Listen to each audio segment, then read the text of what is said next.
L'impact investing a la particularité par rapport à d'autres produits financiers de vouloir vraiment cibler, de mettre ensemble la dimension économique et la dimension sociale. C'est-à-dire de privilégier justement les solutions dans lesquelles cet argent peut vraiment servir à produire un impact social.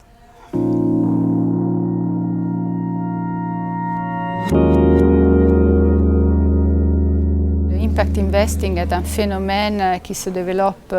partout dans le monde et je trouve que c'est très important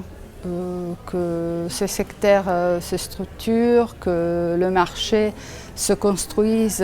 d'une manière telle à pouvoir amarrer l'offre avec la demande. Donc c'est très important. Dans le futur de l'impact investment, il y a ces grands défis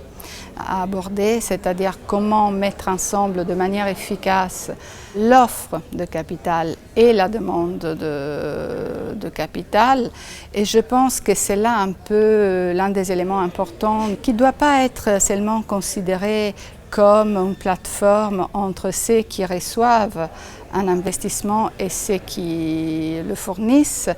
mais qui doit être appréhendé et compris dans un cadre plus général, c'est-à-dire quel est finalement le rôle de l'impact investing dans nos sociétés, dans une économie où les fonds publics sont moins riches et disponibles qu'avant. C'est bien justement de pouvoir miser sur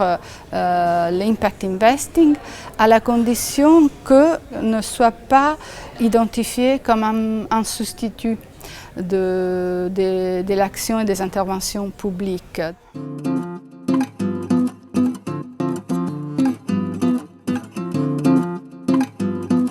Dans un scénario idéal, il faut quand même trouver encore l'État qui intervient là avec des programmes sociaux qui ne sont pas intéressants pour des investisseurs, même si c'est des investisseurs sensibles à l'impact